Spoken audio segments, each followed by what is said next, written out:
అందరికీ నమస్కారం.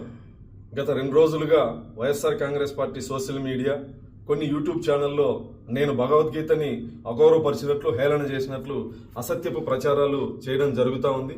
నేను ఎక్కడా కూడా భగవద్గీతని కానీ ఇతర మత గ్రంథాలని కానీ కించపరిచే వ్యాఖ్యలు చేయలేదు. కేవలం డాక్టర్ బాబాసాహెబ్ అంబేద్కర్ గొప్పతనం, భారత రాజ్యాంగం యొక్క గొప్పతనాన్ని చెప్పే ప్రయత్నం చేశాను.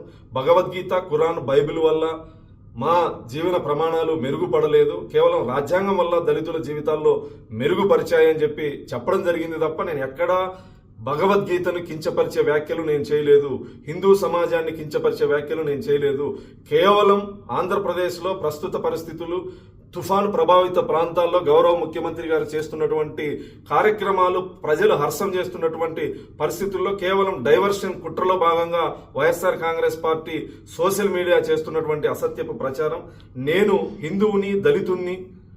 గౌరవ ముఖ్యమంత్రి గారు నాకు టీటీడీ పాలక మండలి సభ్యుడిగా అవకాశం ఇస్తే నా నియోజకవర్గంలో శ్రీనివాస్ కళ్యాణం నిర్వహించాలని 8 నెలల క్రితమే నేను లేఖ రాసిన వాడిని. గౌరవ ముఖ్యమంత్రి గారు 5,000 గుళ్ళు నిర్మాణం చేయాలి అని టీటీడీని ఆదేశిస్తే ఎక్కువ శాతం దళితవాడల్లో ఈ దేవాలయాలు నిర్మించాలని నేను టీటీడీకి విజ్ఞప్తి చేసినటువంటి వాడిని.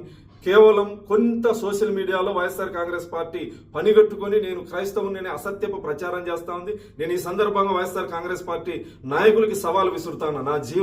నేను పుట్టిన ఊరిని వెళ్ళి మీరు విచారించుకోండి. మా తాతల కాలం నుంచి నేను హిందువుని, వెంకటేశ్వర స్వామి మీద భక్తి ఉన్నటువంటి వాడిని.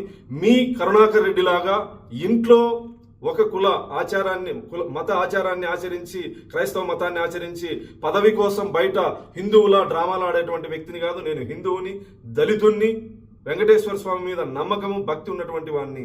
దయచేసి నా హిందూ సమాజం వైఎస్ఆర్ కాంగ్రెస్ పార్టీ చేసేటువంటి కుట్రలో భాగస్వామ్యం కావద్దని సందర్భంగా విజ్ఞప్తి చేస్తూ, భగవద్గీతను నేను కించపరిచానని మీ మనోభావాలు దెబ్బతింటే నేను ఒక హిందూ సోదరుడిగా నేను మిమ్మల్ని క్షమాపణ అడుగుతాను.